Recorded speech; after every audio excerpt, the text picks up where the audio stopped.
Today is Dane's birthday, so I'm making him a birthday cake, and since James is getting to be the age where he knows when he's getting left out, I am making a dairy-free chocolate cake so that James will be able to enjoy it too. So let me flip this around for you guys. Alright, so I started making olive oil cakes probably just back this past winter, late fall, early winter, and I feel like they're a lot simpler to throw together than trying to figure out the dairy-free butter substitutes and make sure everything weighs out just right, because just by visually scooping it, it doesn't always turn out the same. So I have to be really careful with the measurements if I try to do any kind of dairy-free butter-based cake and icing. But right here I have 6 tablespoons of unsweetened cocoa. So I just have some Nestle cocoa. I've made this with dark cocoa too, and that's also really good. So I have 6 tablespoons of unsweetened cocoa, and I have half a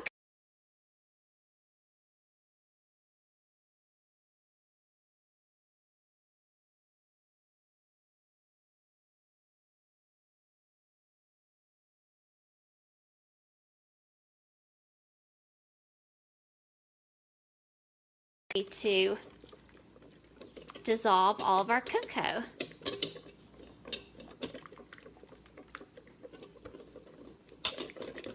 The water wasn't quite boiling, so I'd let it set for about 5 minutes before I mixed it in when I was getting all the other ingredients together, but it's still definitely warm enough to melt all of the cocoa.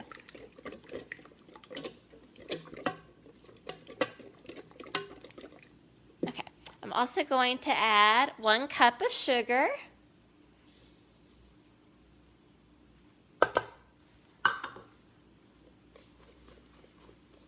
I hope all of your friends liked the Irish Guinness bread, Jane. All right, 1 cup of sugar, and I'm going to add 2/3 a cup of extra virgin olive oil.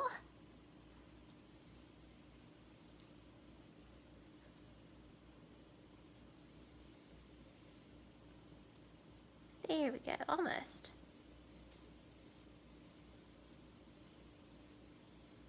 Oh, I did a little bit too much. I did 3/4 instead of 2/3.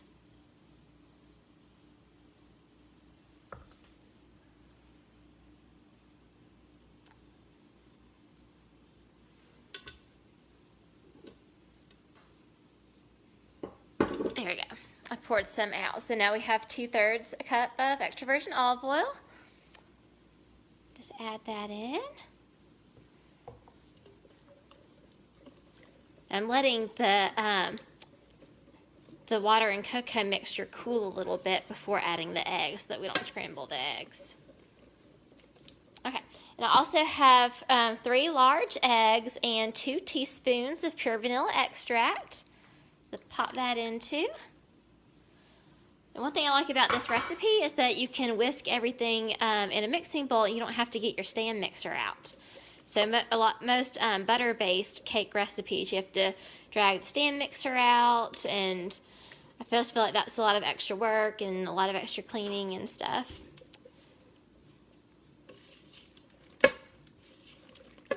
All right, so that's mixed in really nicely.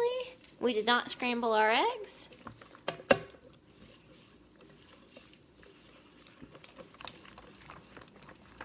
Alright, so now I'm going to add the dry ingredients. So over here I have 3/4 a cup plus 1 tablespoon of all-purpose flour, and I have half a teaspoon of baking soda and a pinch of salt. You can make this a gluten-free recipe by using 1.5 cups of almond flour instead of regular flour. So you can make this dairy-free and gluten-free if you want. So for a cake recipe, pretty healthy.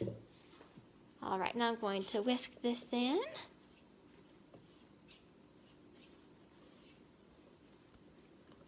And there's really not a ton of ingredients in this recipe. It's pretty simple, but really yummy. A lot of dark chocolate flavor in this.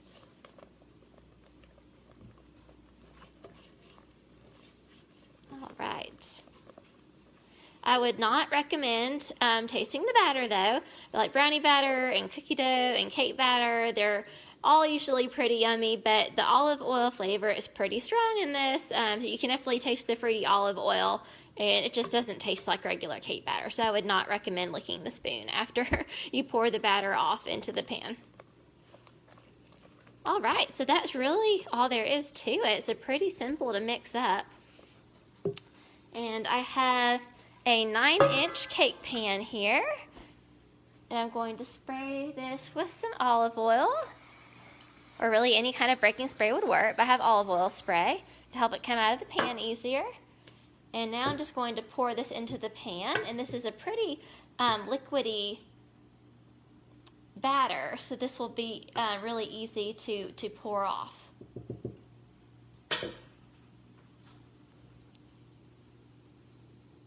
And for a cake batter, that's pretty thin, so that'll pour into there really easily.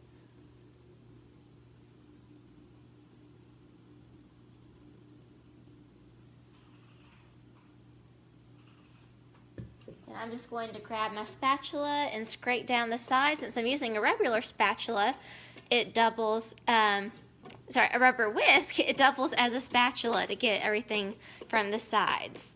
If I was using a wire whisk, then I would just switch to a regular spatula. Dane, would you help hold the camera so I can scrape all of this into our pan? It's always nice to have a kitchen helper. Thank you.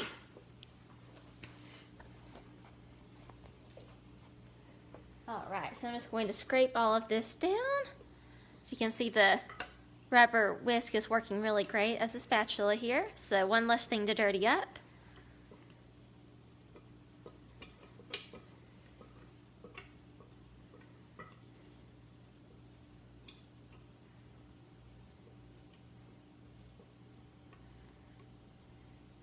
Alright, that is pretty good. That's almost everything. Alright, so now I'm just going to tap a few times to get our air bubbles out. And I have preheated our oven to 325, and I'm going to pop this in for 45 minutes. And if you check it after then, if you insert a toothpick, it should come out clean, but if you need to bake it a little bit longer, you can, but 40 to 45 minutes should be good. And then once that's done, I'm going to pop that out of the pan after releasing around the sides with the knife and let that cool a little bit, and then dust the top with powdered sugar and use that instead of icing. So that'll make it to where James can still have it too. So I've made dairy-free butter-based icings for James as well, in addition to all the dairy-free cakes that I've tried out for him.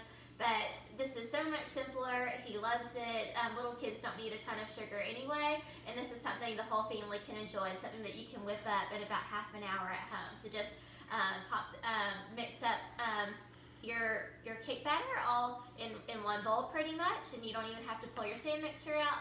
Pop it into the oven for about 45 minutes, then after it cools, just sprinkle it with powdered sugar. So I'll take some pictures after it comes out, and I can't wait to have this. It's a yummy cake that we've enjoyed several times before. Y'all take care and bon appetit.